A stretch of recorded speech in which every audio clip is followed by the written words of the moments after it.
Assalamualaikum warahmatullahi wabarakatuh dan selamat sejahtera juga selamat kembali diucapkan kepada semua peserta ke program Seminar Kebangsaan Pembantu Pustakawan SKPP 2023. Saya Dini Sharlina binti Subhisha, Pembantu Pustakawan, juga selaku pengerusi sesi dan juga wakil PSNZ pada petang ini. Untuk makluman semua, ini merupakan sesi yang ke-6 yang bertajuk Transformasi Literasi Maklumat di Era Digital.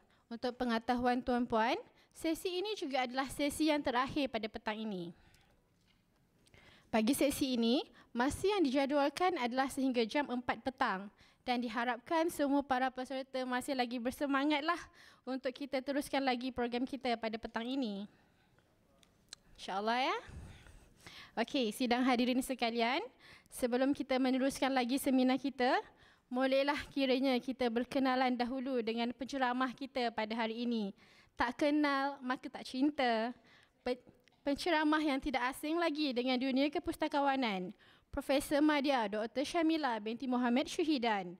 Beliau merupakan pensyarah dan ketua program pengkomputeran, informatik dan media di Universiti Teknologi Mara UiTM, kampus Puncak Perdana. Baiklah, saya akan bacakan sedikit latar belakang pendidikan Dr. Syamila. Beliau berkelulusan ijazah sarjana muda perakaunan di Hull University United Kingdom, keahlian profesional dalam International Association of School Librarianship, ijazah sarjana dalam pengurusan maklumat di Universiti Teknologi Mara UiTM Cawangan Shah Alam, dan Doktor Falsafah di Armid University Australia. Bidang kepakaran beliau ialah dalam teknologi pengajaran dan media.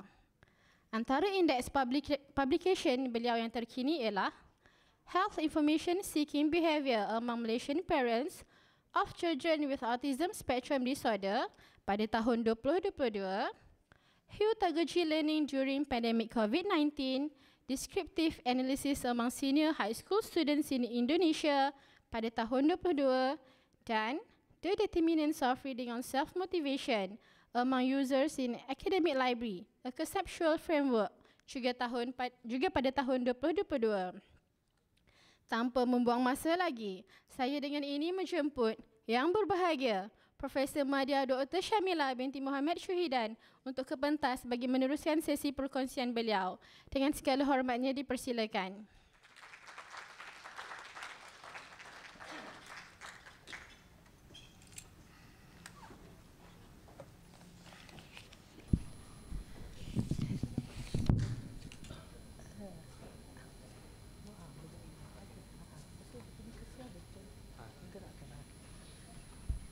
Okay, bismillahirrahmanirrahim. Assalamualaikum warahmatullahi wabarakatuh dan salam sejahtera. So, saya dengar partisipan ada yang dari secara bersemuka dan ada juga di dalam talian. Betul ya? Okay.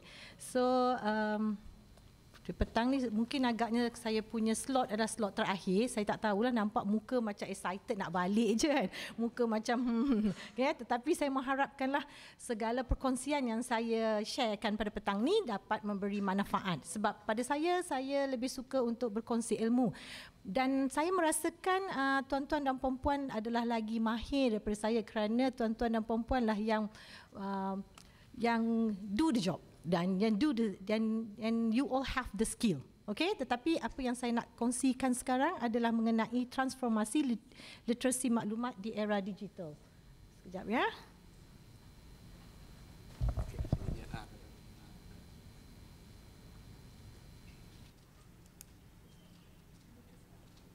Okay. Testing, boleh dengar ya? Okey, sebab kan maklumlah dah macam kelas saya suka berjalan. Okey, mana yang mengantuk nanti saya nak tanya soalan, boleh? Sebab ada di kalangan mereka ni adalah bekas-bekas pelajar saya ya. Okey. Okey, terima kasih. Okey, so pada petang ni sebenarnya ini adalah yang saya ingin kongsikan bersama. Yang pertamanya adalah mengenai pengenalan dan sorotan literature, transformasi literasi maklumat, kemahiran literasi maklumat, sumber teknologi digital dan penutup. Sebelum saya mula, maafkan saya dah agak nervous. Saya tengok semua macam muka super senior je, tapi jangan risau, sebenarnya kita sebaya. Kan? Okey, kita sebaya. Okey. So jadi first of all, saya ingin mengucapkan ribuan terima kasih kepada dia punya short form dia, saya sampai ni dah PSNZ, okey, macam New Zealand je NZ ya, okey ya. PSNZ kerana sudi menjemput saya untuk kali kedua bersama dengan program ni ya, yang mana saya merasakan salah satunya program yang amat bermanfaat ya, because pada saya perkongsian ilmu ni kan, dia tak semestinya, kadang-kadang kita boleh dapat melalui bacaan, tetapi kita tahulah kita kerajinan kita kan. Jadi bila kita terlampau rajin, saya rasa lebih suka lagi berjumpa kawan-kawan, boleh buat network, linkages, betul tak, dengan adanya program-program ilmu sebegini. Jadi saya sekali lagi ingin mengucapkan kepada KP kita iaitu Tuan Haji Abu Hassan kerana sudi menjemput saya, dan juga seterusnya kepada komuniti-komuniti yang hebat-hebat yang telah bertungkul lumus menjayakan program ini. Ya, jadi pada petang ini saya telah memilih tajuk mengenai transformasi literasi maklumat di era digital. Kenapa saya memilih topik ini? Saya rasa rata-rata adalah pembantu pustakawan, betul tak? Yang mana kerjanya sebenarnya selain daripada kita membuat collection development, salah satu perkara yang amat penting di dalam era digital ni adalah mengenai pengurusan maklumat. Kerana apa? Okey, maafkan saya, mungkin saya lupa yang berada di dalam secara talian ya. Apa khabar? Dan talian. Okey, alhamdulillah ya. Okey. So, kenapa agaknya kita rasakan literasi maklumat ini penting? Ya? Kenapa? Ada tak siapa yang ingin menjawab? Tak ada? Why? Alhamdulillah baik ya. Okey, syukur alhamdulillah masih lagi bersama di petang ini. So kita merasakan literasi maklumat adalah satu komponen yang penting. Apabila kalau saya nak nyatakan apabila berlakunya pandemik COVID-19 benda itu adalah menjadikan satu perkara yang wajib kepada masyarakat kita, kerana ia memerlukan masyarakat kita yang mempunyai celik maklumat untuk menangani masalah ataupun situasi pada ketika itu ya. Jadi marilah kita sama-sama saya rasa maybe you all already aware about the definition of literasi maklumat, ialah satu set kebolehan keupayaan yang memerlukan individu untuk mengenal pasti apabila maklumat diperlukan dan mempunyai keupayaan mencari, menilai dan menggunakan maklumat yang diperlukan secara berkesan ya. Dan among of it, the pioneer of the information literacy is Mr. Paul in 1978. Dia mengatakan maklumat adalah satu kemahiran yang diperlukan secara komprehensif dengan menggunakan alat maklumat dan sumber untuk menyelesaikan masalah yang dihadapi. Okey, salah satu lagi definisi maklumat, literasi maklumat ialah keupayaan untuk berfikir secara kritis untuk membuat masyarakat. Apa khabar? Ni jauh datang dari Johor ni. Okey, sihat ya? Okey, jadi kepentingan maklumat itu bukan sekadar di mana? Bukan sekadar di IPTA, di pusat pendidikan tinggi. Namun, ia perlu diterapkan lagi daripada di peringkat sekolah. Ya? Tak kiralah sekolah rendah ke, di awal pendidikan ke, ataupun sekolah menengah. Kerana apa? Kerana komponen literasi maklumat itu terdapat di dalam pembangunan kurikulum, iaitu 4M and 4K. Assalamualaikum Azlan. Kelas saya dah awal ke lambat selalunya? Saya kena throwback balik ya. Ya. Dia ingat dia tak perasan saya ni. Dia ni laju je lalu Okey, jadi dalam untuk membangunkan kurikulum pendidikan, kita ada 4M and 4K. Apa itu 4M and 4K? 4M adalah ciri-ciri di dalam pembelajaran yang mana pelajar di sekolah perlu mempunyai kemahiran membaca. Lagi apa? Ingat tak masa kita belajar dulu? Membaca, menulis, mengira, dan the latest one is menangkul. What is the meaning of menangkul? Saya pun kena buat pronunciation yang betul-betul. Menangkul. Anyone? Menangkul, bukan mencangkul. Menangkul is something yang kita perlu membuat justifikasi yang jelas untuk memberi, sekiranya kita dapat ada satu permasalahan, kita dapat justify dan secara logik. It's like a make sense about that things. Ya? Dan juga selain daripada 4M, kita juga memerlukannya untuk 4K. Apa itu 4K? Anyone? 4K. Apa dia 4K? Kemahiran apa? Yes, betul. Berkomunikasi. Komunikasi lagi? Kolaborasi. Lagi? Critical thinking dan juga kreatif. Okey? Ini semua diperlukan, okey, di dalam zaman sekarang, ya. Maksudnya di sekolah perlu diterapkan literasi maklumat, ya, kerana ia memerlukan untuk pengetahuan 4M, membaca, menulis, mengira dan menangkul, dan juga kemahiran kolaborasi, kerjasama, kreatif and kritis, ya. Dan satu lagi komponen yang amat penting yang telah diperkenalkan, saya rasa sekarang we keep on talking about madani, betul tak? Ya, yang mana salah satu elemen dia adalah adab. Okey, adab. Jadi di peringkat pendidikan, okay, KPM telah mengeluarkan this is the component 4M, 4K and adab. Adab is more about, we are talking pasal kewarganegaraan digital ataupun digital citizenship, etika, ya. Sebab kita kata sekarang ni kan dah makin berleluasa, ya, apabila kita nak berkongsi maklumat, apabila kita nak berkomunikasi, betul tak? Tanpa adab, tanpa etika, kita sudah menjadi masyarakat yang tidak bertanggungjawab. Apa yang maksudkan masyarakat tidak bertanggungjawab? You sesuka hati je share something yang tak relevant, betul tak? Yang tidak valid, yang tidak accurate. Betul tak? Ya? It's true that sharing is caring, but how far is you share something that, do you think that is you care people by giving that kind of information? Betul tak? Ya? Jadi di peringkat sekolah, sebab itu perlunya literasi maklumat, ya.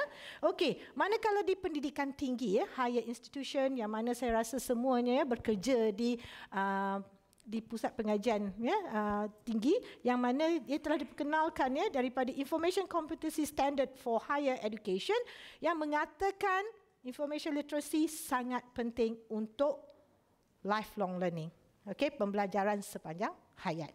Ya, ya, kenapa? Walau dia tidak spesifik in any discipline. Jangan fikir literasi maklumat hanya penting kepada pengurus kos apa you Syarunizar dulu? Kos apa? Saya nampak. Dalam apa? Library Science Management. Library Science Management. Okey. Dan jangan kita rasakan literasi maklumat hanya pentingnya bidang pengkhususan yang tertentu sahaja. Kerana apa? Selepas ni saya akan tunjuk, ya. Dah makin lama kita tengok literasi maklumat is actually the elements yang sangat penting di mana-mana bidang pun, ya, is a multidisiplin, ya. Manakala di dalam bidang pekerjaan juga, ya, sebenarnya dekat US in 1990 dia telah dijadikan salah satu syarat utama, ya, untuk keperluan kepekerjaan requirement dia, ya. Skill kemahiran maklumat ada dinilai. Saya rasa kalau kat Malaysia ni buat memang ramailah kita yang kan. I think that is the important skill. Setuju tak? Ya, okey, dan itu sangat diperlukan, ya, kerana apabila seseorang itu dia tidak pandai menilai maklumat, tidak pandai untuk menggunakan kriteria maklumat, maka dia akan membuat keputusan yang salah. Betul tak? Tidak betul, tidak tepat, ya. Jadi itulah kepentingan maklumat. Yang ini yang saya nak share, one of the article yang recently saya baca, ya, daripada artikel yang dibuat daripada seorang pensyarah daripada Schools of Information Management, yang mana dia bekerjasama dengan researcher daripada Big Data Lab. Dekat mana ni? Dekat Wuhan University. Kenapa out of sudden mereka menyediakan that kind of research? Kenapa agaknya? Selepas apa berlaku? COVID, betul. COVID, yes, it's true. Selepas berlakunya fenomena COVID-19, ya, mereka telah membuat kajian. Di dalam kajian mereka, mereka telah menyasarkan sebanyak 8,461 paper yang ditulis dalam bahasa Inggeris dan mereka dapati banyak bidang yang minat, disiplin yang membuat kajian mengenai literasi maklumat. Yang mana hasil daripada kajian tersebut didapati bidang yang paling utama, dua bidang paling utama iaitu di dalam bidang pendidikan dan sains maklumat dan sains perpustakaan. Ya, jadi itu adalah utama. Namun kalau kita lihat yang jatuh yang ketiga adalah kesihatan. Kenapa? Kerana apabila berlakunya COVID-19, kita tak tahu. Kita tak ada pengetahuan itu, zero knowledge. Am I right? Because it's never happened in not only our country but all over the world. Jadi kita semua masyarakat kita tertanya-tanya, maka terhasillah juga ramai pakar-pakar dalam bidang, betul tak? Doktor, ada yang jadi nurse, semuanya nak mengeluarkan hujahan ataupun pandangan mereka. Tetapi bolehkah kita rely on their knowledge? Bolehkah kita rely on their information? Tak boleh kan? Sebabnya pakar-pakar tersebut tidak bertauliah. Mereka hanya menggunakan pemahaman mereka sendiri. Jadi di situ kalau kita lihat, literasi maklumat memainkan peranan yang penting kerana kita nak mendidik masyarakat kita.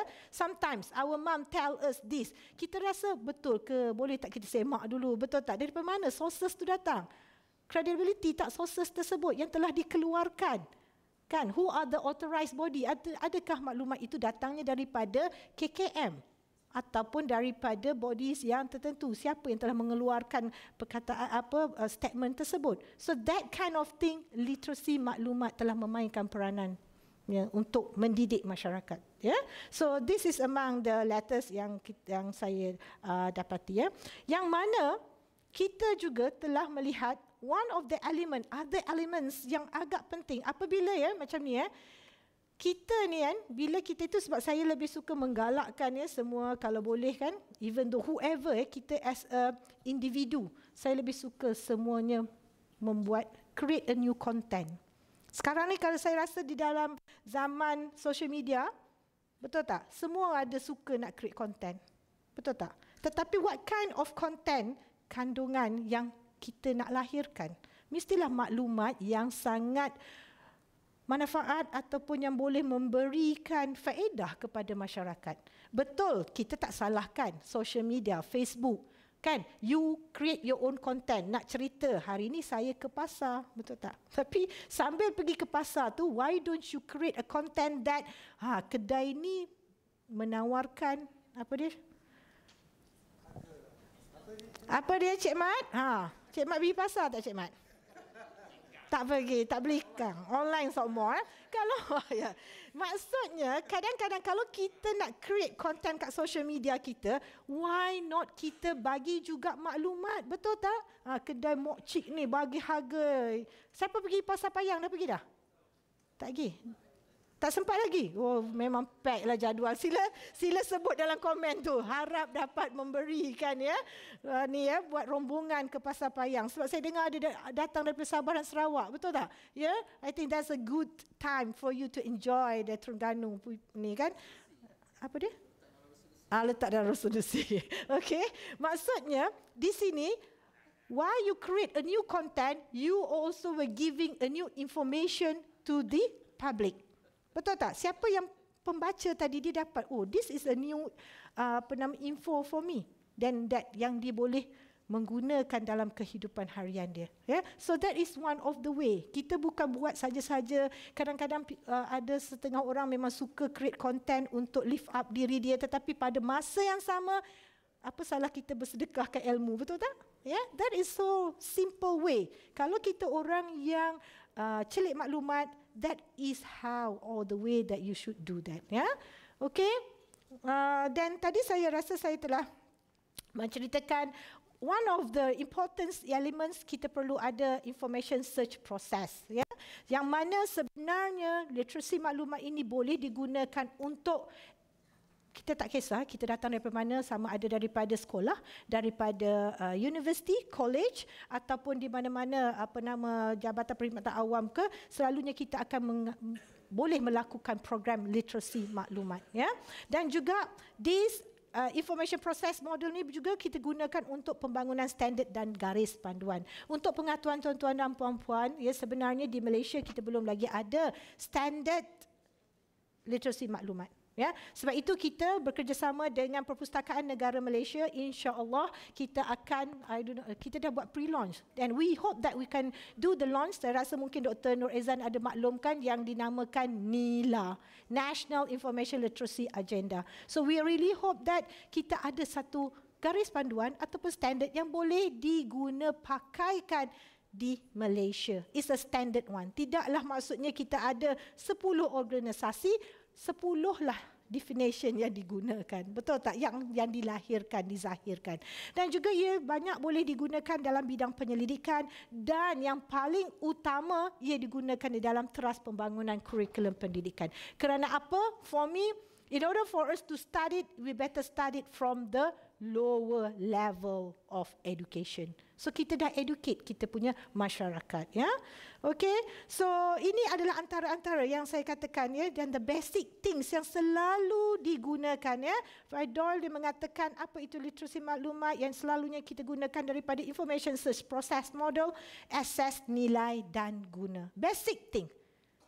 Saya rasa siapa daripada Sabah dan Sarawak ada di sini? Saya betul, ya. So normally before you buy a flight ticket, apa yang you buat? What do you do? Ke naik boat datang sini? Tak kan, naik flight kan? Okay. So what do you do? Did you use this kind of process? Yes, itu yang saya nak. Maksudnya betul kan? Kita tengok, kita nak nilai. Selalunya kita nilai based on what? The ticket. Harga, price, betul tak? Sama. Kita nak beli apa pun mesti kita tengok the price first, betul tak? So we are assess first, then after that kita nilai, and the best alternative we can use it, then we can apply it. Am I right? This is the basic thing. Ya, kita jangan katakan tak semua orang apa itu literasi maklumat, apa itu literasi maklumat. Sebenarnya kita dah apply pun dalam kehidupan harian kita. Walaupun Cik Mat tak belikan, tapi Cik Mat beli lain kan. Cik Mat beli benda-benda lain, Cik Mat mesti assess, nilai dan guna. Betul tak? Ya, online tak online ke Cik Mat? You mesti lalui ni. Betul tak Cik Fu? Ya, okey. Dia tak boleh nak mengelak. Dia macam mana pun dia kena. Okey, okey ya. Apa dia? Ada mesyuarat lain tiba-tiba, ya. Okey. Ya, jadi kita juga ada a few models yang kerap digunakan, ya, iaitu daripada National Institute of Library and Information Science, ya, daripada Sri Lanka. Dia ada 8 step. Okey, kalau kita tengok, ya, evolusi of this information literacy model, search model yang terkaitnya dengan literasi maklumat, they keep on changing. However, dia punya step yang the basic tadi tu adalah ini. Sama je. Ya? Cuma seperti biasalah, as long as the researcher, the author, they will create a new knowledge to contribute to the body of knowledge. Ya? So, mengenal pasti, mencari, memilih, okay? Mengurus, mencipta, melapor, menilai dan mengaplikasikan. Ya? So, meaning that dia expand it. Okay, the basic is this. Okay, so from time to time, this is among the famous. Betul tak? Kalau kita bercakap tentang literasi maklumat, people will say the big 6 skills. Ya, yang itu menentu, mencari, mengguna, mencatat, melapor dan menilai. And this is another one by Kuttaus, the information seeking process. Dia ada 6 step: initiation, selections, okay, formulation, exploration, collection, and presentation.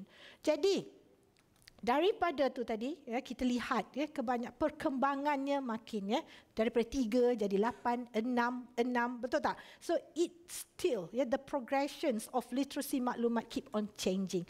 However, nanti saya akan tunjuk, ya, sebenarnya basic of literacy maklumat is there, is how you gonna assess, nilai dan guna maklumat itu. Tak guna, ya, kita dalam kehidupan harian kita kalau sekadar kita pandai assess, pandai nilai, but you not use it.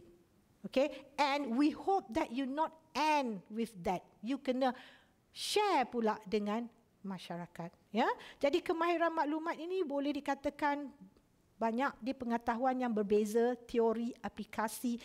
Tambahan sekarang di zaman teknologi, ya, semuanya makin berkembang, yang mana memerlukan kita sebagai masyarakat keep on learn, relearn, betul tak? Ya, dan berkomunikasi, bekerjasama, especially to menyelesaikan masalah dan juga menggunakannya secara beretika. Okay? Jadi penyelidik, okay, daripada paper yang dibuat kajian daripada Lee, Chen and Wang tadi harus memberi tumpuan kepada teknologi maklumat dan membangunkan kaedah penilaian yang secara berinovatif.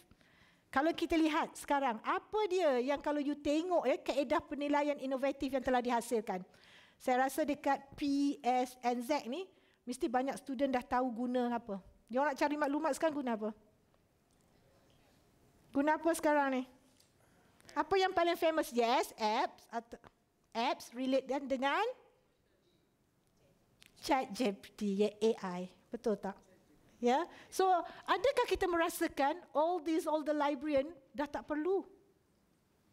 Setuju tak? No. Mahu tahu dia sebangun pada no. Betul, saya pun tak setuju. Kerana apa? Because yes, back to that, menilai maklumat. AI is just a machine learning. They also been set by human. Betul tak?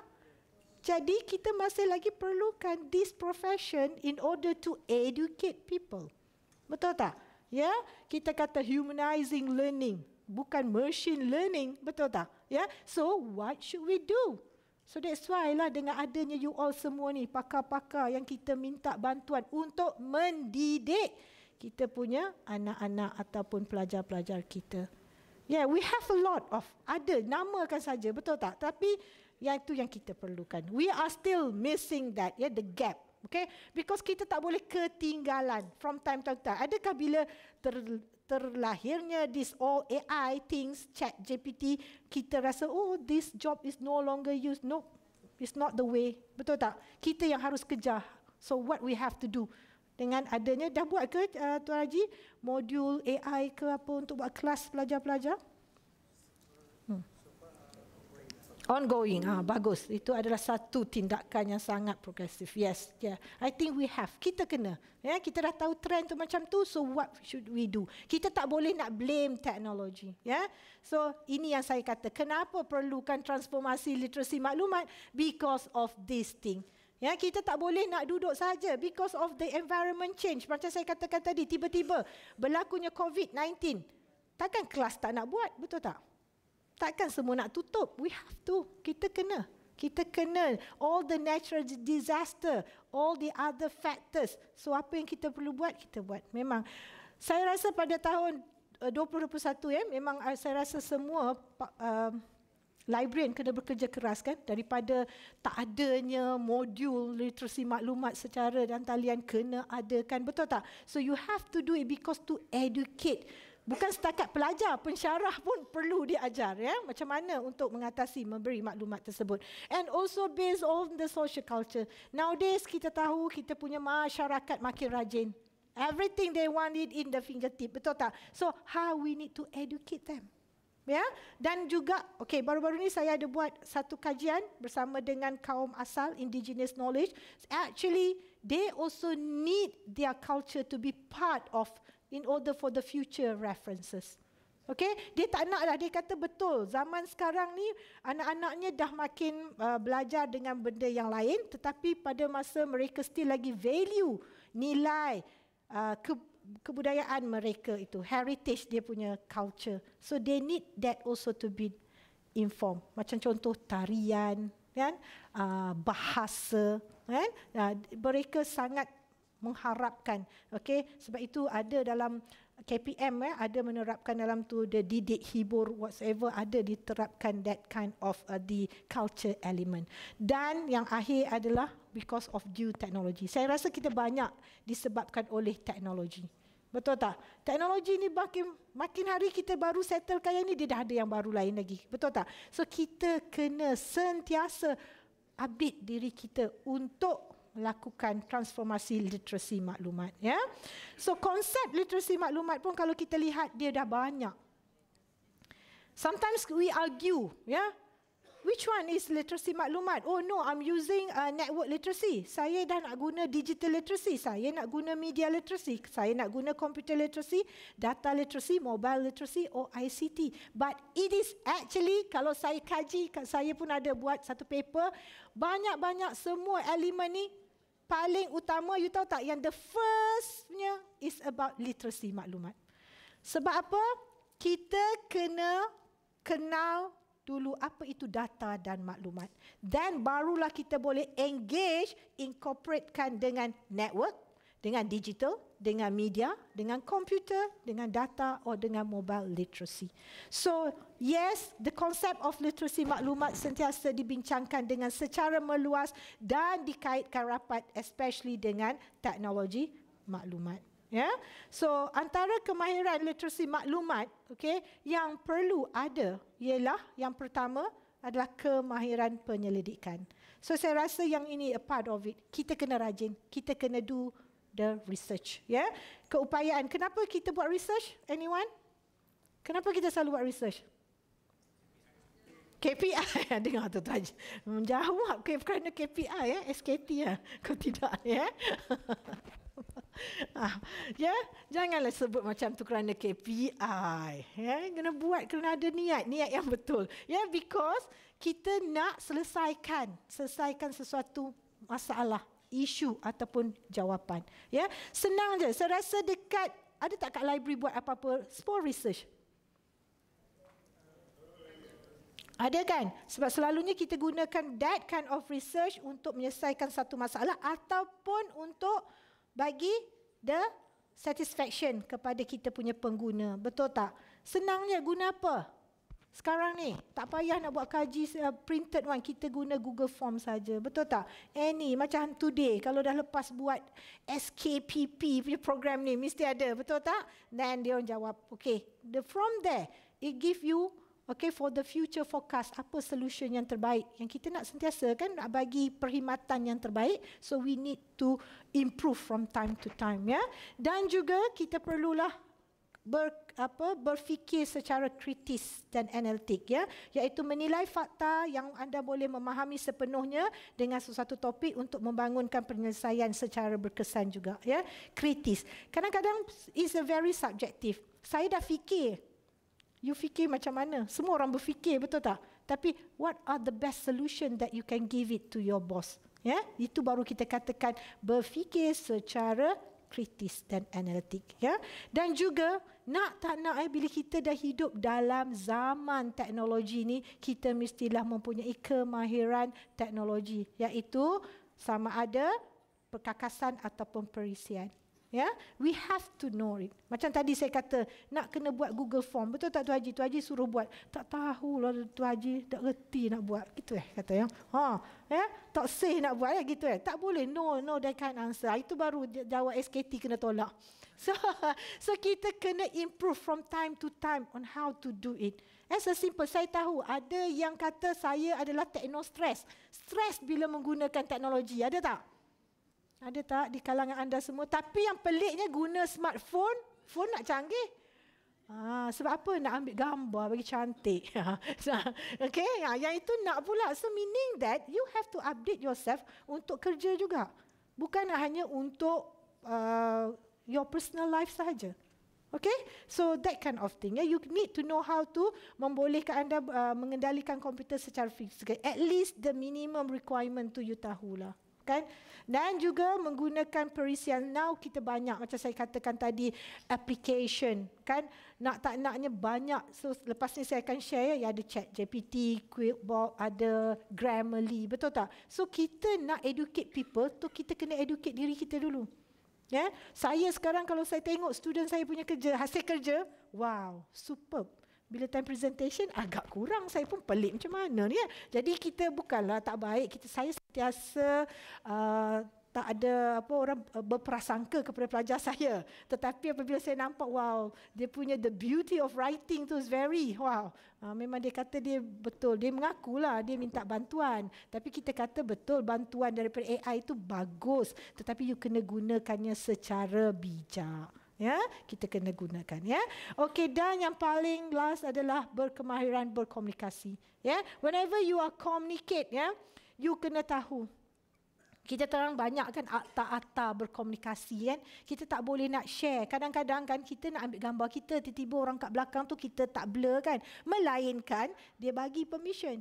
Betul tak? Some people can sue you immediate. Ya, you tak minta permission, kita rasa tak ada masalah kan. Tapi pada dia mungkin ada yang orang jadi bahan, make a joke about it ya. Jadi dia kita kena minta permission ya. Ataupun kita menggunakan kata-kata yang tidak baik. Ya, banyak dekat sekolah especially banyak cyberbullies, betul tak ya?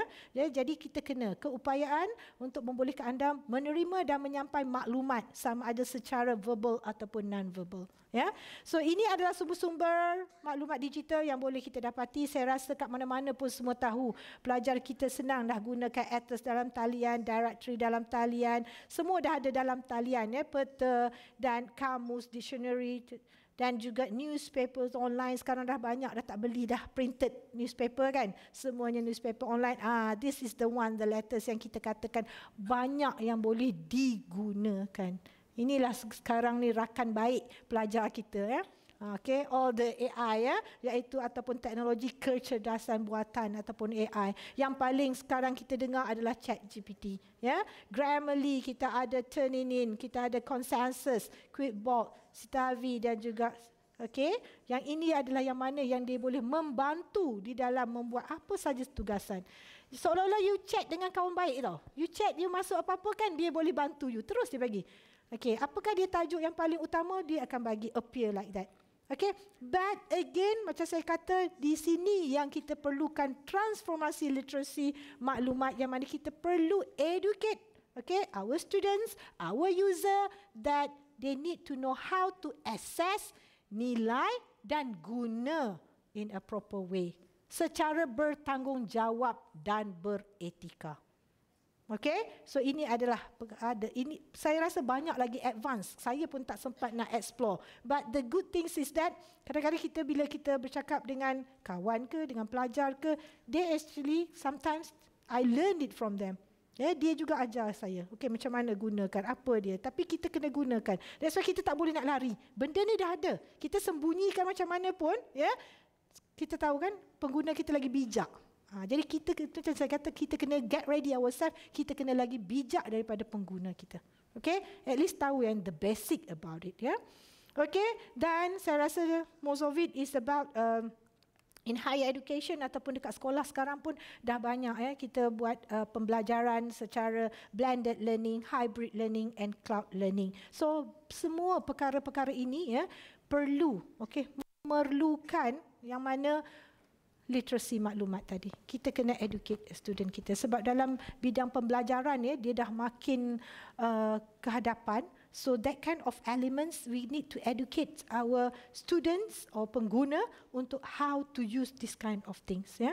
Sebabnya satu lagi saya tertinggal sebab satu lagi research saya bersama student saya adalah pasal heterogogy learning. Heterogogy learning ni maksudnya pelajar yang set sendiri untuk dia punya own space of learning.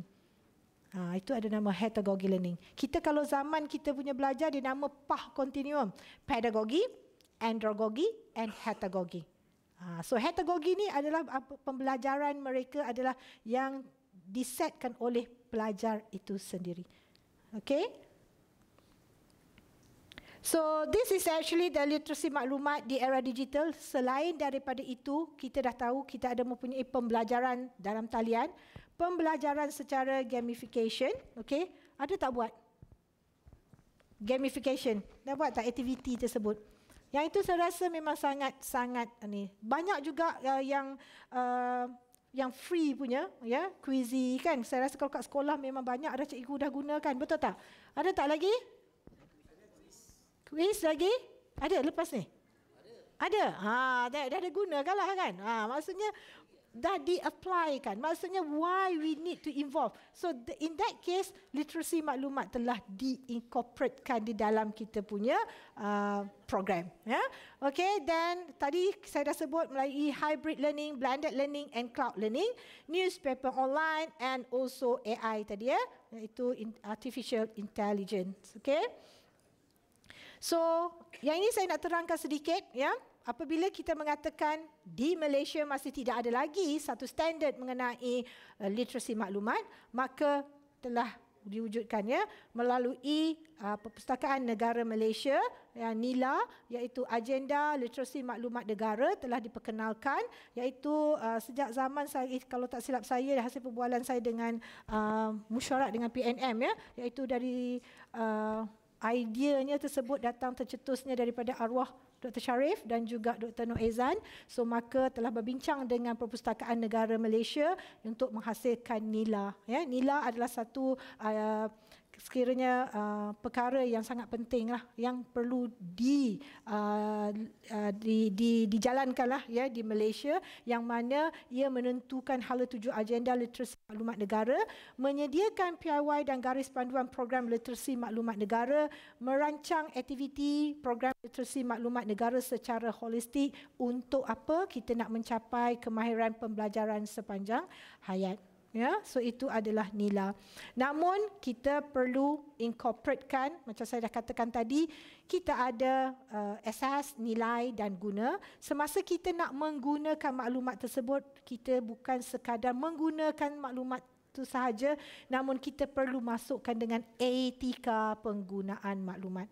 Saya rasa kita di Malaysia masih lagi, bukan saya rasa langsung tak ada, masih lagi kurang tentang etika penggunaan maklumat. Ya, yang mana kita perlu mendidik masyarakat kita, ya, apa dia peraturan formal ataupun profesional tentang betul atau salah mengenai tingkah laku seseorang apabila ia berkaitan dengan maklumat. Ya, so melindungi kerana apa? Ia adalah penting untuk melindungi hak privasi individu ataupun organisasi tersebut.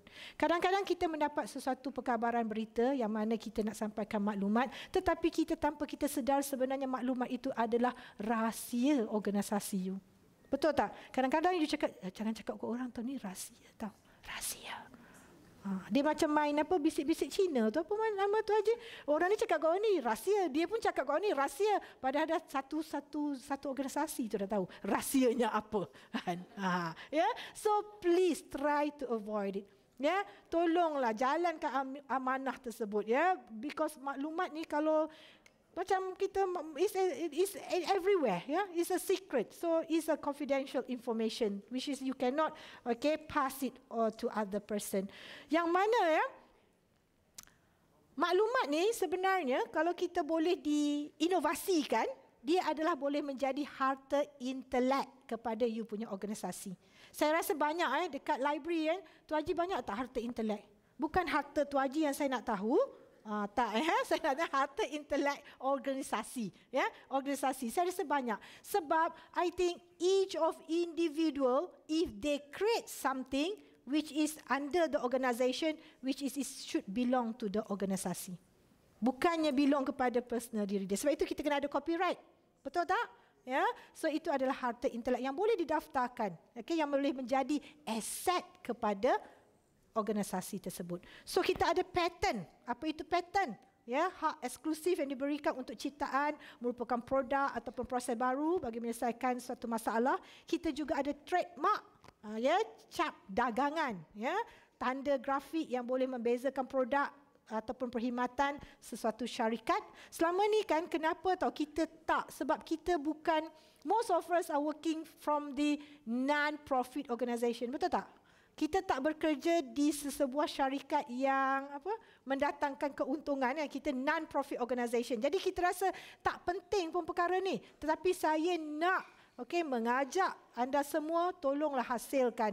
It's a product, ya, information product especially. Paling mudah, e-book. Yang tak ada e-book, UMT ada, dia punya UMT Press kan. Kalau produce e-books, free ke kena bayar?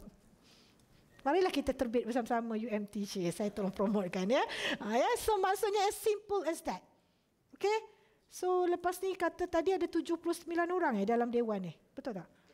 Bersemuka dalam dewan ni. Yang tak bersemuka lagi lah kan. Maksudnya it's about 300 lebih kan. Kalau setiap seorang mencipta information product tadi, so banyaklah dia punya syarikat akan dapat harta intelek. Okey? So lepas tu claim lah untuk jadi KPI jangan risau So kita ada copyright. Saya rasa copyright ni yang tadilah e-book manuskrip tu yang diberikan kepada pengarang, pemilik hak cipta, pelaku karya tentang persembahan mereka yang telah ditetapkan under hak Akta Hak Cipta kalau tak silap saya in 1986 Dan juga kita ada reka bentuk industrial design. Ni most kepada yang macam yang mereka bentuk, kereta ke, normally kita akan guna. So make sure that you juga ada the information, the literacy maklumat mengenai the innovation product tadi, yang mana yang boleh salurkan kepada patent, cap dagangan, copyright ataupun reka bentuk. Itu yang kita katakan salah satu transformasi literasi maklumat. Bukan maksudnya kita hanya tahu je nak guna maklumat, tetapi maklumat itu perlu digunakan secara etika dan maklumat yang berinovatif boleh dihasilkan menjadi harta intelek. Kadang-kadang tak semua orang tahu. Betul tak? You menulis sesuatu, katakan you menulis sesuatu untuk you punya organisasi. That is your own. But whatever you buat untuk organisasi, dia akan menjadi, macam saya kata tadi, harta, aset kepada organisasi tersebut. Okey? Ada soalan ke? Sambil-sambil tu, semua ke dah excited nak pack bag, nak balik? Ke ada lepas ni rombongan pergi ke Pasar Payang? Tak. Tak ada. Rombongan cik kan pergi dah.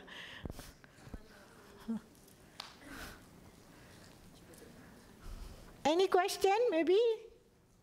Straight saja. Saya pun faham. Kadang kalau saya duduk je lama-lama kita cramp sana cramp sini, maklumlah age factor kan. Ada soalan? Ataupun ada perkongsian? Ataupun mungkin you boleh share apa yang you lakukan dekat you punya organisasi. Ada tak? Ada? Tak ada? So far tak ada. So far so good So far so good pandai. Ya betul. Inovasi maklumat. Apa snorkeling? Oh, dia nak pergi ke snorkeling ke?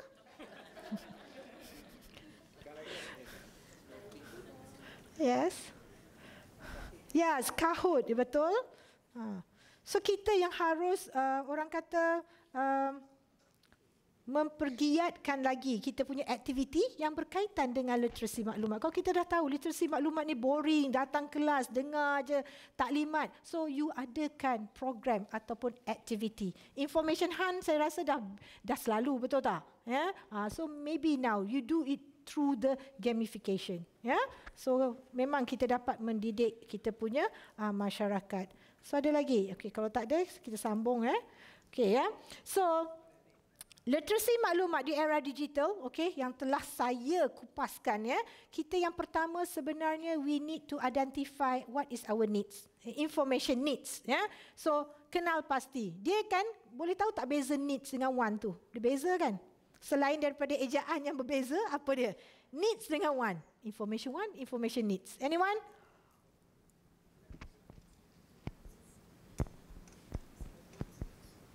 Ada tak? Saya sebenarnya ke hari ni saya rasa nervous sedikit kerana saya tengok wajah-wajah yang begitu like super senior. Saya rasa macam tapi tak apalah kan. Amanah kan. Saya takut. Ada tak soalan? Semua tambah berjaket hitam. They are really ini. Betul.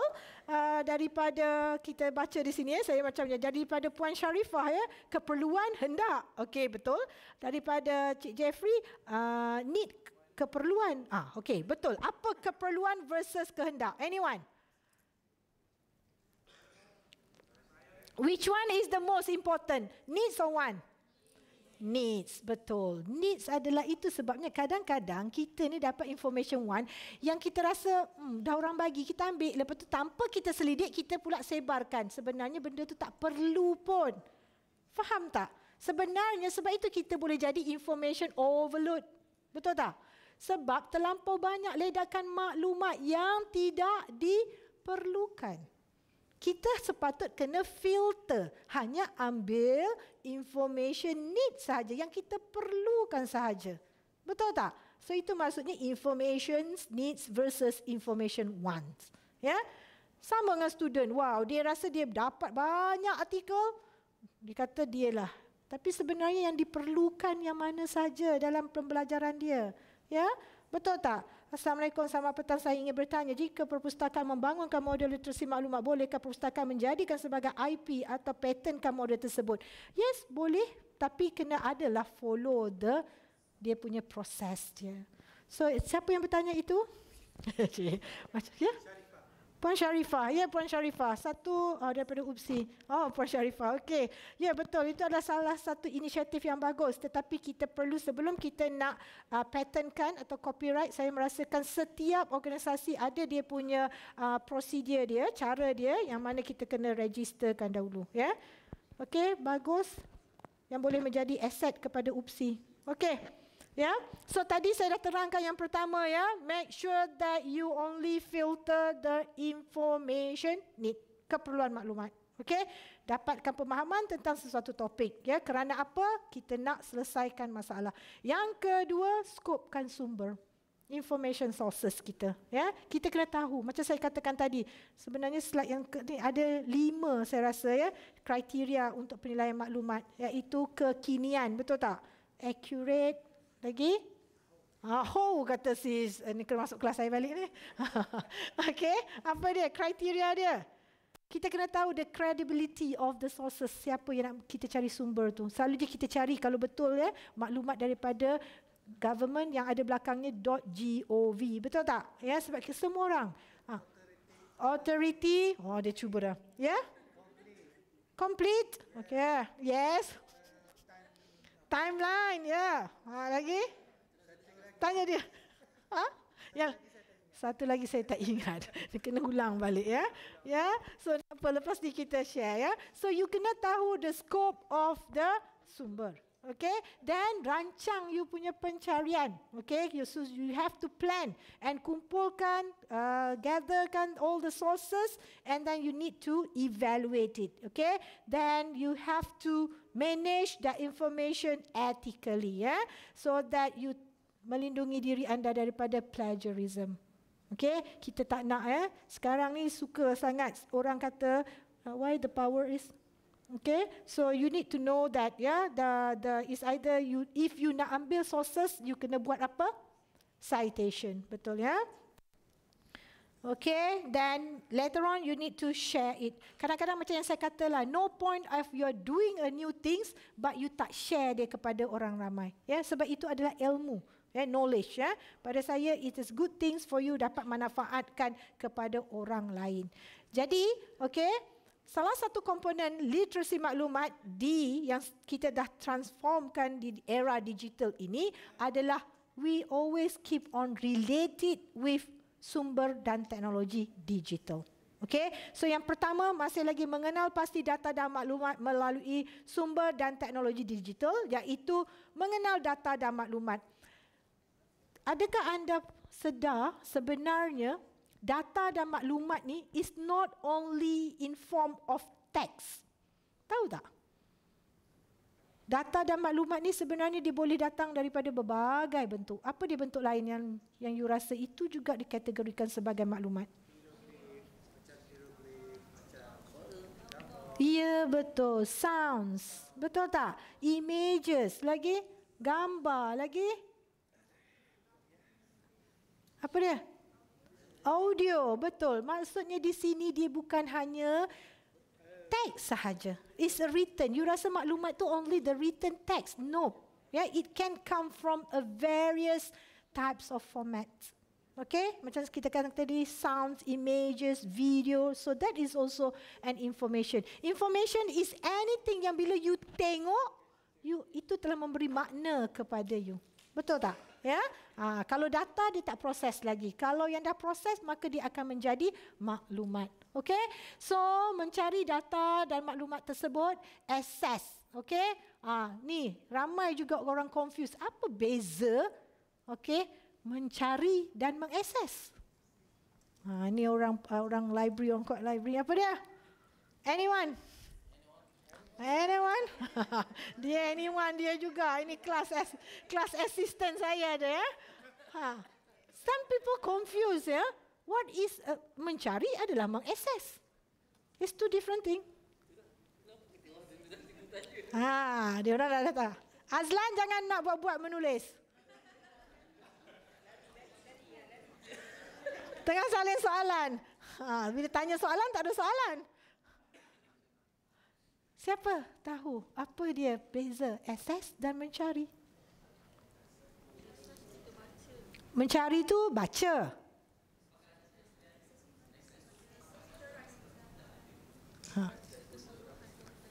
Baca keseluruhan konten dia. Apa dia? Menyusuri. Menyusuri macam yang tadi nak minta snorkeling tadi ya. Apa dia? Mencari maklumat. Betul. Jennifer, they say that access is actually mencapai maklumat. Beza tak cari dengan capai maklumat? Ya, you dah. Apa dia? Tadi masih lagi mencari-cari. Kan macam tu you snorkeling, you mencari. You tak jumpa. Capai tu you dah capaikan that maklumat. Ya, kena diving lepas ni ya. Snorkeling and diving ya. Yes, betul. It's good. Okay. So cari benda raw, kumpul banyak-banyak. Access memang daripada Cik Khairul Amini. Okay. Pandai betul. Cari benda raw, kumpul banyak-banyak. Dia macam buat pantun pula dengar Cari benda raw, kumpul banyak-banyak. Access benda yang dah diproses. Betul. Okay. Ya. Yes, maksudnya mencari tadi you still searching. Okay, you tak capai pun which one is the right one. Ya. Okay, betul. Thank you Okay, so itu tadi yang kedua. Dan yang ketiga adalah mengakses. You dah dapat capaian data dan maklumat tersebut, barulah you kumpul dan menyunting. Menyunting is editing process ya. Menyunting data dan maklumat tersebut. So that is the first step. The second step is actually menilai data dan maklumat ya. So you kena nilai, lepas dah nilai baru you proses dan you dah dapat analisa data dan maklumat tersebut. Dan yang ketiga, barulah kita menguruskan data dan maklumat melalui teknologi digital, iaitu how you urus it. You kena menyimpan. Kan, tak semua orang tahu simpan data dan maklumat kan? Saya pun kadang-kadang letak kat mana tadi? Kan, betul. Kadang-kadang kita nak namakan. So that kind of things is a part of literacy maklumat juga ya. Iaitu menguruskan data maklumat melalui teknologi, menyimpan dan mendapatkan semula data. Okay, is about the information storage and retrieval. Ya, dah store. And then kita kena dapatkan semula data dan maklumat tersebut. Dan kalau boleh kita kena gunakan menjana maklumat yang telah digunakan dalam teknologi digital. So this is try to wrap up the transformation of the literacy maklumat di era digital adalah yang pertama. Still lagi mengenal pasti data dan maklumat melalui sumber dan teknologi digital. Yang kedua, menilai data dan maklumat secara kritis melalui sumber dan teknologi digital. Dan yang ketiga adalah menguruskan data dan maklumat melalui teknologi digital. So secara komponen yang utama, apakah dia literasi maklumat di era digital? Kemahirannya ada 3. Kemahiran teknikal, iaitu teknologi. Kemahiran kritis, iaitu kognitif, mental ability. Yang ketiga adalah etika, bertanggungjawab dalam berkomunikasi dan berkolaborasi. Dan yang keempat tu di tengah-tengah dia incorporate, dia macam subset antara 3 perkara itu adalah behavior. Kalau kita lihat daripada dulu, asal the pioneer of the information seeking behavior adalah Wilson in 1980. Tingkah laku is sangat penting, iaitu tingkah laku ni kan, apabila seseorang menerima maklumat tersebut, dia boleh juga melibatkan emosi and also social development. Jadi itu adalah antara perkara yang sangat penting. Apabila kita membangunkan apa literasi maklumat, kena ada 4 komponen: teknologi, kognitif, etika dan juga attitude, ya, tingkah laku. So jadi kepada semua tuan-tuan dan puan-puan, apabila nak membuat program literasi maklumat, kena kenal pasti your target audience. Target audience tu apa dia? You punya pengguna. Okey, ya, you kalau sekolah rendah macam mana, sekolah menengah macam mana, pelajar pengajian di institusi tinggi macam mana, ataupun juga you, sometimes kita dapat juga pengguna yang dah bekerja, tapi kalau macam you all daripada academic library mungkin tidaklah, tapi kalau daripada public library you have receive kan, berbagai pengguna kan. Senior citizen pun ada, betul tak? Jadi how to tackle them, ya. Okey, so komponen yang di kompetisi digital adalah literasi dan data maklumat. This is among the earliest kompetisi yang perlu ada, yang mana kalau kita tengok, ya, kalau you all boleh Google kat mana-mana, saya pun dah compare dengan European country, most of their kompetisi digital dia incorporate dengan literasi data dan maklumat. Itu adalah komponen yang paling pertama. Ya, okey, dan juga kandungan dan pengetahuan, mencipta pengetahuan yang baru. That's why I encourage you to create the kandungan pengetahuan yang baru melalui teknologi dan kandungan media, serta menyebarkan melalui talian dan menyelesaikan sesuatu masalah. Berkomunikasi dan berkolaborasi, okey, melalui alatan dalaman talian, melibatkan diri dalam pengambilan kewarganegaraan, berinteraksi dengan bertanggungjawab dengan orang lain, dan juga privacy dan keselamatan. Kita hidup dalam masyarakat, bukan kita hidup keseorangan, betul tak? Keseorangan, tetapi kita berhidup dalam masyarakat, so kita kena menjaga privacy. Ya, kita kena aware supaya kita kerana apa? Sometimes people misuse of people privacy, yang dia boleh menggugatkan bukan sekadar keselamatan individu, maka juga keselamatan negara. Betul tak, ya? Kita rasa benda tu tak ada apa, tetapi ia juga boleh menjejaskan keharmonian negara. Okey, ini tadi kriteria, ya, penilaian maklumat: authority, ketepatan, objectivity, kekinian dan liputan, skop. Ya, dalam 5 untuk literasi maklumat, ini adalah kriteria penilaian maklumat tersebut, ya. So, kenapa kita perlukan literasi maklumat? Kerana kita perlu menjadi individu yang fasih digital, ya, iaitu memahami hubungan antara teknologi pembelajaran sepanjang hayat yang menjaga privasi pribadi dan pengawasan maklumat, dan mempunyai kemahiran teknikal dan kognitif untuk memahami, menilai, mencipta, mencapai maklumat digital dalam berbagai format, dan mampu menggunakan berbagai teknologi sewajarnya secara berkesan, ya, supaya kita dapat membuat keputusan dan menilai kualiti maklumat tersebut. Okey, dan menggunakan teknologi untuk berkomunikasi dan berkolaborasi, okey, dan juga mengambil part sebagai yang beretika dan bertanggungjawab kepada masyarakat untuk menyumbang kesejahteraan dan keharmonian negara.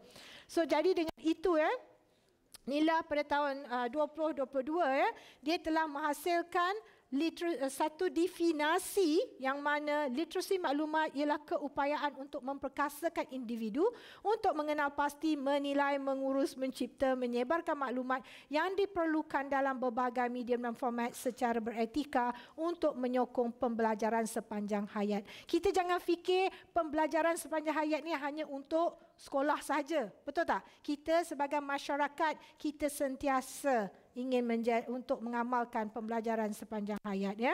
Dan Nila juga telah menghasilkan, ya, individu yang celik maklumat, mempunyai keupayaan untuk mengenal pasti maklumat yang mengikut keperluan semasa, membina strategi pencarian maklumat yang berkesan, menilai secara kritis, mengurus maklumat, menggunakan maklumat secara beretika, mencipta pengetahuan baru. Sebab itu saya menggalakkan you all mencipta pengetahuan baru, ya, yang boleh menyokong pembelajaran sepanjang hayat, dan yang terakhir adalah menyebar dan berkongsi maklumat secara bertanggungjawab, ya, yang dalam berbagai format. Okey, so apakah dia peranan pustakawan? Sebab saya tahu hari ini adalah objektif dia mensasarkan pustakawan, kerjaya sebagai pustakawan, iaitu perlu mengadakan program yang saya sebutkan tadi, 4M, 4K and adab. It is actually part of literacy maklumat, ya. Membaca, menulis, mengira dan menakul, komunikasi, kolaborasi, kritis and kreatif, ya, dan adab is nilai. Kadang-kadang kita tak merasakan nilai itu penting, tetapi nilai itulah sebenarnya yang akan membawa yang lain tu bersama. Betul tak? Kalau kita tahu what's wrong and right, so kita tak akan buat benda-benda yang tak sepatutnya. Dan pustakawan adalah pakar literasi maklumat sebenarnya. Kalau kita lihat, anda pun bekerja kat mana-mana organisasi, banyak tak lecturer ataupun kadang-kadang dekat law firm ke, financial ke, mereka akan rujuk juga kepada librarian. Betul tak? Kadang-kadang that's why as a researcher, as a librarian, you all kena pakar dalam semua bidang. Kan? Research pun you all kena tahu. Kadang-kadang dia akan call you all, macam mana nak dapatkan data yang macam ni? Betul tak? Dia akan refer kepada you all. Jadi you all kena jadi lagi pakar daripada pakar lah. And also, like I said, I encourage you to become a content creator, mewujudkan pengetahuan yang baru, yang berinovatif. Okay? Kadang-kadang kita nampak small part je. Nanti tak naklah buat, nanti kawan kata, jangan ada perasaan macam tu. Because that is giving a value added kepada diri kita. And also, do a smart partnership. Tahu tak apa smart partnership? Bukannya buat masa kerja, buat bisnes, jual itu, jual ini, bukan Oh tak, tadi saya dah balik dengar talk kata kena buat smart partnership. Smart partnership maksudnya bekerjasama dengan rakan kolaborasi untuk mengadakan aktiviti literasi maklumat. Kan? Kita banyak daripada NGO, daripada universiti, daripada badan-badan kerajaan. Betul tak? You can do that. So kadang-kadang kita tak dapat sponsor. So kadang-kadang ada syarikat yang ingin menawarkan kerjasama tersebut. Sebab because part of every year mereka ada kena buat CSR. Betul tak? Jadi mereka boleh menyumbang. Jangan fikir, tak ada duit tak boleh nak buat apa. No such thing. So you have to be actively engaged with outside. NGO pun ada. And also you have to become a technology leader. And why? Through what? Bukan you create robot ke apa. No. Meaning that whatever enhance the information accessibility. Jadi you gunakan teknologi ni as a enabler, platform. Betul tak? Dan juga collection development must be reflect kepada kurikulum. Tadi macam tu Haji kata, banyak bekerjasama dengan fakulti-fakulti. Betul tak? Kita bukan pakar dalam bidang tersebut, tapi kita membantu especially dalam menguruskan maklumat mereka dan memberi saranan kepada mereka what should they do. Okay, this is the latest one. So kita jadi macam saya katalah rakan. Kita boleh daripada internal dan juga eksternal. Okay, rakan berkolaborasi. So ini adalah antara paper mungkin you all boleh baca nanti. What is the new competency dalam literasi maklumat? Semuanya berkaitan dengan data, etik, dan juga metadata. So kena adakan, lakukan perkara tersebut supaya kita tidak ketinggalan. At least you tahu guna Excel dah memadai. Guna Excel tahu kan? So dah tahu guna Excel boleh baca data visualization. Jadi you tahu berapa kerap pelajar ni datang ke library, betul tak? So you can report and doing reporting to your boss. Okay, so this is the knowledge and skill that be required. Okay, saya juga ingin memotivasikan anda semua. Saya faham kita ni bila kita in charge dalam servicing, okay, dalam yang memberikan perkhidmatan, interpersonal skill and behaviour tu kenalah ada sedikit karakteristik. Sedap mata orang memandang, betul tak? Because kita ni adalah sentiasa berjumpa pengguna, betul tak? Manis tu kena ada, meh tu kena ada. Meh ke? What is that? Janganlah senyum kan? Smile. Senyum tu kiranya sedekah juga, betul tak? Ustaz Mat? Ustaz Mat tiba je Ustaz Jadi your interpersonal. Jangan you keep on taking care about intra. Tahu tak apa beza inter dengan intra? Interpersonal skill, intrapersonal skill. Interpersonal skill is your skill dealing with apa dia?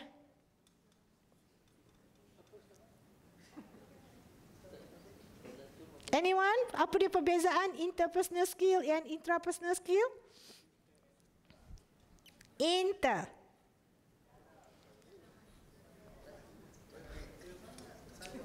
Interpersonal skill is your skill with other people. Interpersonal skill is your own skill. Apa dia? Contohnya emotional intelligence. You kena pandai kawal emosi.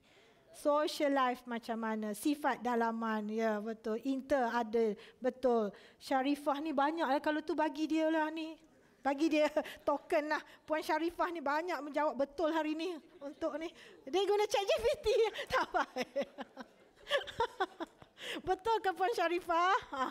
ChatGPT katanya. Okey ya. Emotional damage, kenapa tu Encik Zahid? Ada emotional damage pula dia kata hari ni. Jangan saya tak nak ada emotional damage ya. No, you have to be emotional intelligent. You need to comfort yourself ya. Kita kena ada ya, semua orang kena ada emotional intelligent. Ya, kalau kita tak pandai mengawal emosi kita, dia akan menjejaskan kita punya user ataupun student. Okay? No more ya. Kena tengok ni, Encik Muhammad Zahid ni dari mana ni? I think kena ni lah.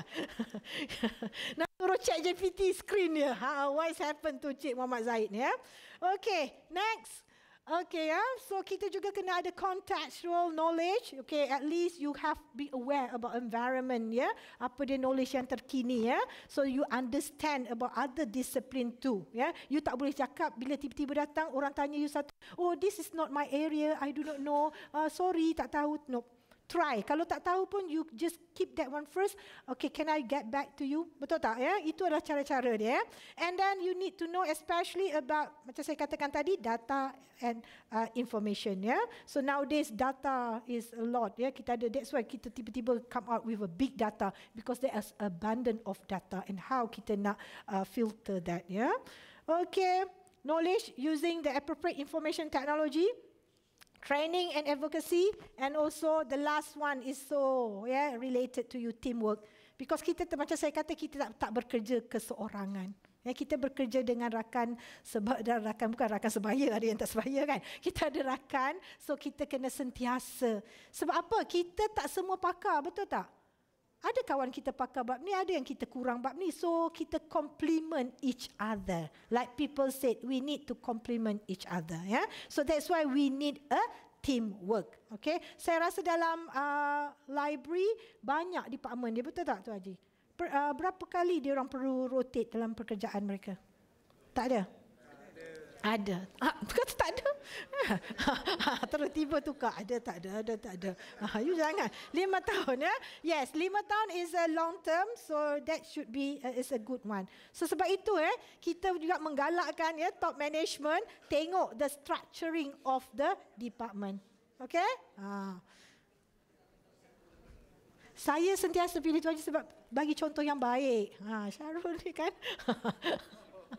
Okey, so antara usaha dan inisiatif literasi maklumat yang telah ada di Malaysia, yang pertama, saya merasakan di mana-mana universiti, di mana-mana sekolah masih kurang lagi kursus dan literasi maklumat, betul tak? Sebab contoh saya ambil UiTM di hatiku lah ya. Kita ada Information Literacy Class Management System yang kuning ni ya, yang mana pelajar ataupun pensyarah boleh buat booking system. So kita ada 11 modul. Kalau di PSNZ berapa? Berapa modul? Tengok mana orang kiri yang kanan dia terus tanya. 7. Okey, betul. Bagus ya. So maksudnya kena adakan. Kalau di Petronas UTP saya nampak lambang baju dia tu. Berapa?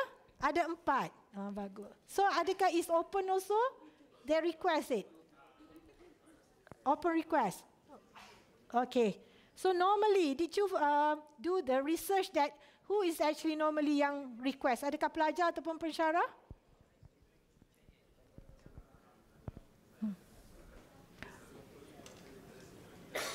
Mic tak dengar, sorry.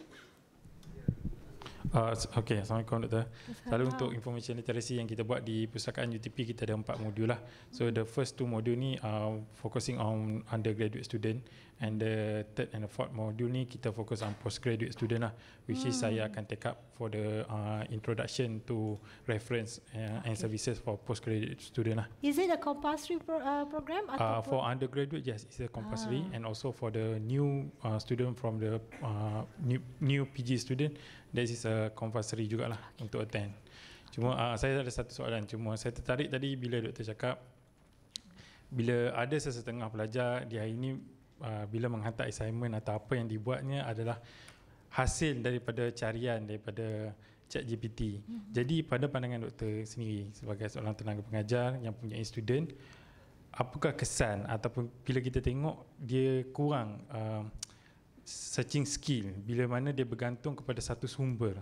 Sebelum ni mungkin they have a few sources like books and something, e-books dan macam-macam sumber yang lain. So sekarang mungkin dia just focusing on maybe on the ChatGPT itself. So apa pandangan doktor dan mungkin advice doktor kepada pelajar-pelajar yang just depends 100% ataupun sepenuhnya kepada ChatGPT ni bila where it comes to the final exam or anything else. So dia critical thinking pada masa tu mungkin agak kurang. Itu soalan saya. Terima kasih. Okey, terima kasih. Nama Encik? Fadli. Okey, Cik Fadli. Okey, terima kasih Cik Fadli. So sebenarnya saya rasa benda ni kan dia adalah satu senario worldwide, ya. Ya, bukan maksudnya pelajar saya saja, nanti kan quote pelajar Dr. Mila. Nope, it is actually overall. Tetapi apa hasil yang saya nampak betul apabila AI ni, one of it ChatGPT telah ada. Jadi pelajar kita ni dia dah makin kurang untuk mencari bahan tersebut yang mana kita boleh dapati daripada database kita, universiti, buku, e-books. Ya. Jadi apa yang saya buat ya Cik Fadli, saya buat apa tahu? Saya telah menghadkan pada mulanya, this is the 5 articles that you have to search and you kena do the critical evaluation or review it. Jadi dia tak boleh kalau dia nak ChatGPT. Tapi dia cerdik juga. Dia akan copy that article, dia akan masuk dan dia suruh AI itu tolong analysekan untuk dia. So apa saya buat yang seterusnya? Saya suruh dia present. So kena ada kerja lebih sedikit lah. Itu yang saya kata. In order kita tahu benda ni dah smart. So kita as a human kita kena bertindak lagi smarter daripada whatever alat. Sebab saya kata tadi, that is only a machine learning. Kita human, kita punya sel-sel otak sentiasa berhubung kan. Jadi kenapa tak kita sayang kalau kita tak gunakan ya. Jadi kita pun harus jadi lebih cerdas dan cerdik. Okey, so itu adalah salah satu. Tapi saya merasakan setiap pensyarah, saya rasa mereka mempunyai strategi yang berbeza-beza lah untuk ni. Tapi yang paling simpelnya, kalau you copy that, sometimes you pergi je letak dekat Google search tu, kalau if it is immediate keluar, that is most it from them. So meaning that they are not doing it the right thing. Kita tak boleh nak sorok benda ni ada publicly, betul tak? And sometimes it's a free access, betul? Jadi mereka boleh guna, tetapi macam mana kita nak educate them? That's why I said that the literacy maklumat, peranan all these pakar-pakar ni perlu dijalankan. So we need you to help us as a lecturer. Yes, Azlan. Oh, Azlan, silakan. Jauh mari ni. Assalamualaikum, saya Azlan daripada UTHM. Saya juga merupakan bekas pelajar Dr. Syamila. Soalan saya berkaitan dengan literasi maklumat ni, macam mana kita nak tarik pelajar-pelajar untuk yang pelajar, especially pelajar baru daripada universiti untuk hadir ke kelas literasi maklumat yang kita adakan. Perlukah kita wujudkan subjek elektif, contoh macam subjek titas untuk semua kos? Okey, terima kasih. Okey, betul ya, sebenarnya kalau saya masa yang saya dekat UiTM, masa saya pegang bahagian akademik, saya dah propose dah.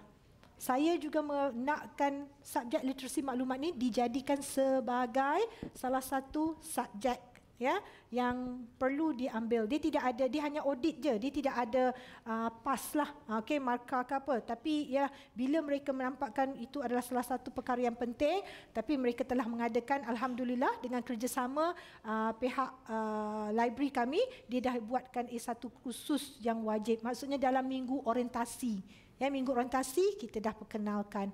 So kita memang dah ada. Dan from time to time upon the request, after pandemic COVID-19 tu, masa itulah sebagai eye opening kepada yang lain, pelajar dan juga pensyarah yang merasakan literasi maklumat ni ada. Memang orang kata sentiasalah, kalau kita tengok, saya pun terlibat dengan PITA, mereka buat analisa. So memang sampai tak menang tangan lah mereka nak menganjurkan kelas-kelas tersebut. So that is the way. You kena promote kan. Especially kita ada foreigner student. I think kat mana-mana pun ada foreigner student kan. Mereka sangat memerlukan that one. Untuk postgraduate mereka memerlukan untuk yang citation and medley, whatever the software lah yang mereka gunakan, sebab itu sangat membantu mereka. Okey. Ada lagi soalan? Soalan. Okey. Apabila kita berada di situasi information overload, bagaimanakah cara ingin menilai atau menampil maklumat yang menjadi keutamaan atau maklumat yang sebenarnya diperlukan? Okey, terima kasih Puan Sharifah daripada UPSI. Okey. That's why I said that goes back to the first step. What is your information need? And then what is your problem identification? Okay, itu dua perkara yang penting apabila anda berada di dalam information overload. Macam mana nak tahu? Daripada keyword. Saya rasa semua you all dah belajar kan? I think you all lagi pakar daripada saya. Keyword. Daripada situ, problem identification, you dapat kenal pastikan apa dia masalah dia. So daripada keyword tersebut, you dapat dia punya gap, itulah information needs yang sebenarnya yang you perlukan. Okay, saya harap saya dapat menjawab soalan ni Puan Sharifah, sebabnya saya dah terima surat ni 10 minit. Ni maklumat dia ni. Cara dia tradisional lah sedikit kan. Okey. So, kursus dan kelas literasi maklumat di semua jenis perpustakaan, dan saya merasakan PNM Perpustakaan Negara Malaysia telah banyak mengadakan inisiatif program untuk mempromosikan program literasi maklumat. Adakah anda tahu mereka sendiri telah bangunkan satu portal ELMM, betul tak? Yang mana dia melancarkan portal tersebut, dia ada memberi panduan literasi media dan maklumat. Ada tiga asas, tahap asas, tahap pertengahan dan asas lanjutan. Okey, tahap lanjutan Yang mana saya rasa di sekolah-sekolah juga daripada Kementerian Pendidikan Malaysia melalui panduan pengurusan pusat sumber sekolah mereka, ada satu elemen iaitu selain daripada galakkan membaca, ada panduan literasi maklumat. Yang mana-mana sekolah macam saya juga bekerjasama dengan MRSM, SBP, mereka juga membangunkan modul literasi maklumat. So saya rasa itu maksudnya adalah antara inisiatif yang telah menunjukkan literasi maklumat sangat penting. So you boleh bangunkan sendiri. Jadi dekat sini apa dia punya gap? Kenapa kita perlukan literasi maklumat tersebut? Disebabkan dia ada versus demand and supply. Sebab apa? Permintaan dengan penawaran berbeza. Kita tahu dah sekarang ni punya trend sangat berbeza dengan zaman kita dahulu. Betul tak? Dulu apa yang kita terima maklumat, itulah yang kita faham dan kita akan ikuti. But nowadays, the demand is different. It's wonders. Betul? Kadang-kadang kita tak jangka pun macam tu. Betul tak? So, that's why it's the different gap. And the quality versus quantity. Quality terlampau banyak sangat. Tapi is it a very good, the quality dia? Tak. Kemahiran dan latihan, polisi dan pentadbiran. Sebab itu kita perlukan pembelajaran yang fleksibel, program yang berinovatif, and like you all, the well-trained, the librarian, and then kerjasama dengan PNM. Saya rasa dekat mana-mana, I think PNM is your super higher organisation, betul tak? And then kerana apa kita nak melahirkan, sebabkan you almost of it is come from the academic library, so kita nak lahirkan holistic pelajar. So secara penutupnya saya rasa dalam K-ekonomi, ekonomi digital, ekonomi pengetahuan, celik maklumat adalah kata kunci. Sebab ekonomi pengetahuan, K-ekonomi. K-ekonomi kenapa? Sebenarnya di US in 1962 dia dah tahu dah maklumat ini boleh dipackagekan menjadi pengetahuan dan boleh dijual beli. Ada dollar and cent dia, value dia. Okay, so that's why the information is so important untuk kita membuat keputusan. So masyarakat yang celik maklumat diharapkan akan boleh menjadi masyarakat madani yang boleh mengaplikasikan dan menggunakan maklumat secara beretika, mencipta ilmu yang baharu, berkongsi maklumat dengan penuh bertanggungjawab. Sejajar dengan agenda UNESCO SDG ni kan, betul tak Iaitu yang utamanya kita nak quality of education and the smart sustainability cities and community. So literasi maklumat perlu direalisasikan sebagai agenda negara yang bertanggungjawab kepada semua sektor dan masyarakat bagi menyokong pembelajaran sepanjang hayat dan juga pendidikan literasi untuk menjaga keharmonian, perpaduan dan kesejahteraan negara. So dengan itu saya mengakhiri saya punya knowledge sharing pada petang ini. Sekiranya ada terkurang, terkasar bahasa ataupun gurau senda saya mohon maaf. Terima kasih. Assalamualaikum dan salam sejahtera.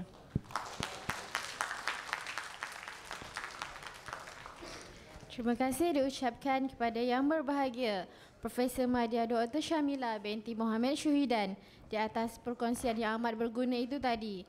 Semoga kita semua dapat mengambil manfaat daripadanya.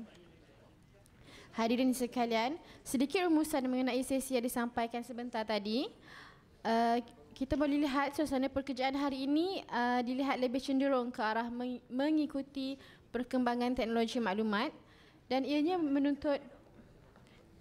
menuntut perpustakaan untuk memainkan peranan penting dalam mengaplikasikan teknologi maklumat kerana semua berada di hujung jari.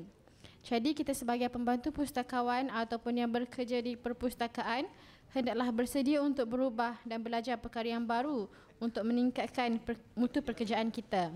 Majlis diteruskan lagi dengan ucapan penutup oleh pengerusi program Seminar Kebangsaan Pembantu Pustakawan SKPP 2023. Dijemput Yang Berusaha Puan Harisum Anida binti Musa untuk naik ke pentas bagi menyampaikan ucapan penutup beliau bagi SKPP 2023. Majlis dengan segala hormatnya mempersilakan. Terima kasih kepada Puan Pengerusi Majlis. Okey, alhamdulillah final ya. Okey. Assalamualaikum warahmatullahi wabarakatuh dan salam sejahtera. Yang Berusaha Tuan Haji Abu Hassan bin Ghazali, Ketua Pustakawan PSNZ. Yang Berusaha Dr. Syamila, pembentang kita. Dan seterusnya para peserta SKPP yang dihormati sekalian. Alhamdulillah, setinggi-tinggi kesyukuran bagi Allah Subhanahu Wa Taala kerana dengan limpah kurnia dan keizinannya juga maka dapat kita bersama-sama pada petang ini bagi menjayakan program penutup Seminar Kebangsaan Pembantu Pustakawan 2023 ataupun SKPP 2023. Terlebih dahulu saya bagi pihak Jawatankuasa Penganjur merakamkan ucapan setinggi-tinggi penghargaan dan terima kasih kepada pihak pengurusan Universiti UMT dan pengurusan Perpustakaan Sultanah Nur Zahirah yang telah memberi sokongan dan kepercayaan bagi menganjurkan seminar ini.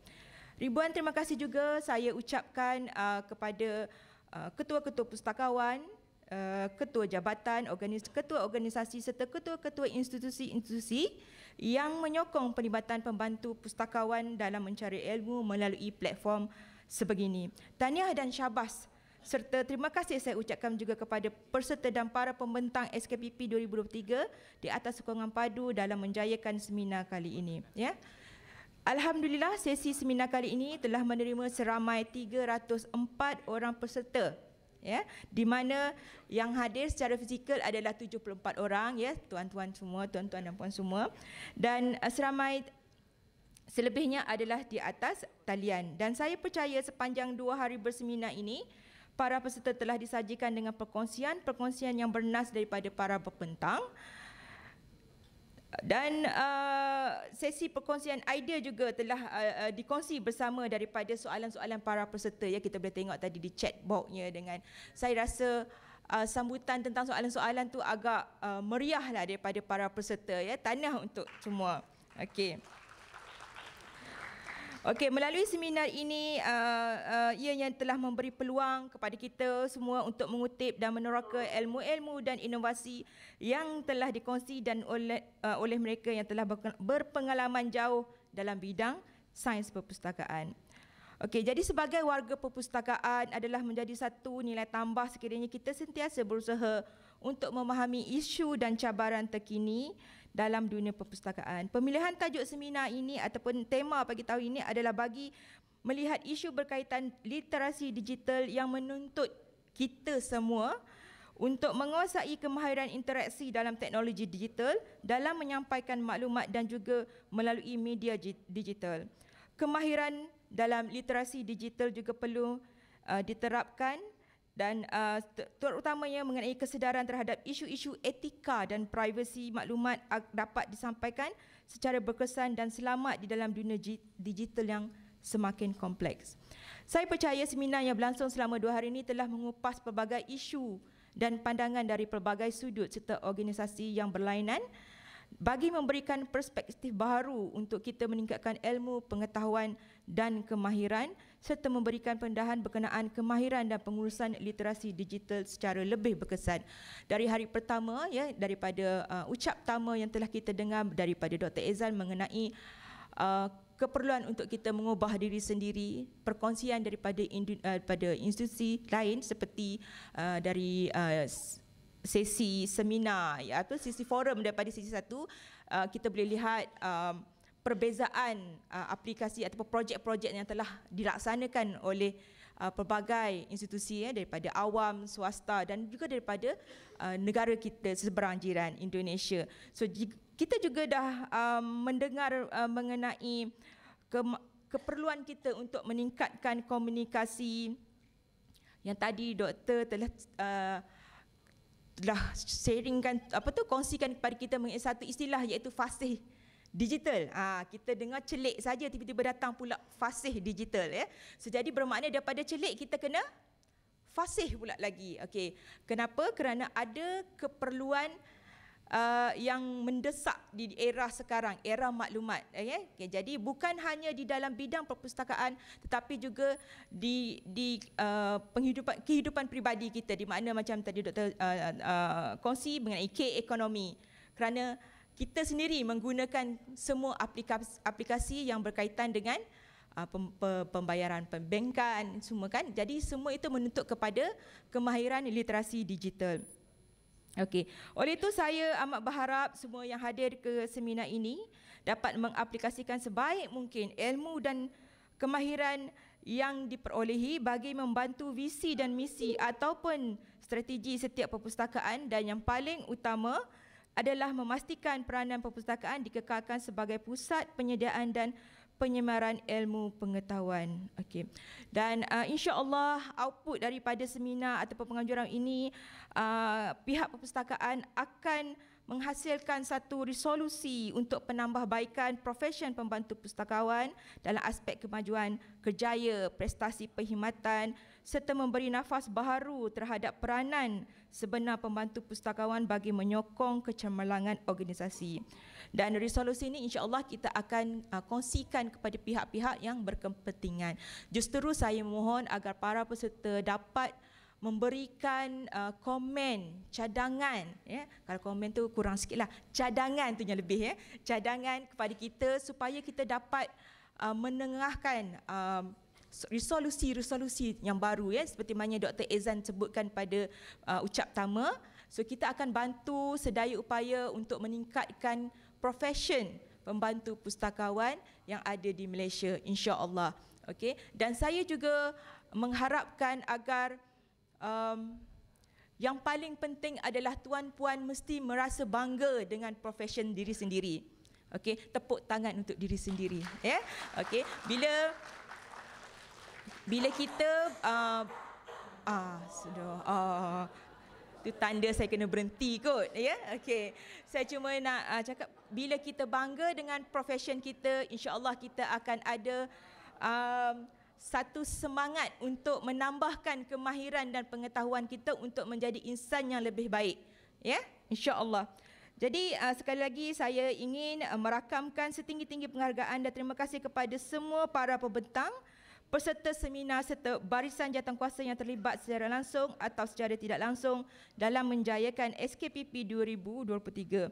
Tanpa sokongan dan kerjasama daripada tuan-puan, program ini tidak dapat dijalankan dengan jayanya. Akhir kata, saya mewakili barisan jawatankuasa seminar ingin memohon ampun dan maaf andai kata ada berlaku kekilafan dan gangguan sepanjang tempoh kita berseminar. InsyaAllah acara seminar ini kita akan jadikan agenda tetap dan telah pun menjadi agenda kita tetap kita sebenarnya, yang akan dilaksanakan secara 2 tahunan, 2 tahun sekali. So jadi insyaAllah pada tahun 2025 kita akan bersidang sekali lagi. Jadi bolehlah tuan-puan untuk booking slot, siap-siap booking spot untuk di dalam seminar ni. InsyaAllah kita akan datang sekali lagi dengan tema lain yang lebih refreshing kepada untuk semua para pembantu pustakawan, para pembantu pustakawan termasuklah penolong dan juga pegawai-pegawai yang terlibat di dalam pengurusan perpustakaan. Okey. Akhir kata, saya sudahi dengan wabillahi taufiq wal hidayah. Wassalamualaikum warahmatullahi taala wabarakatuh. Sekian, terima kasih.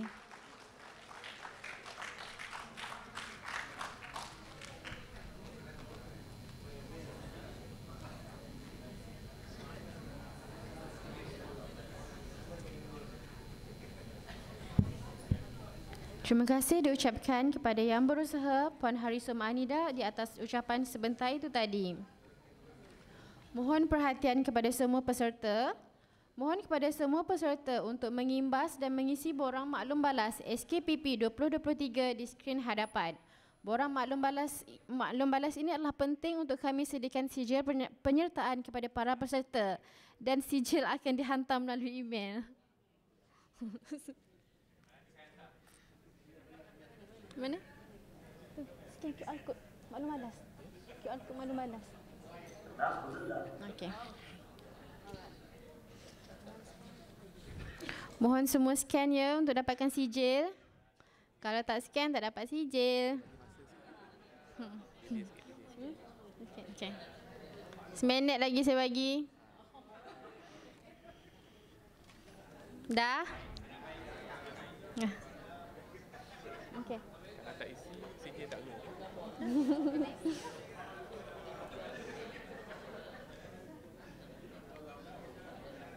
Dah. Dah ke? Webpack dah okey ke?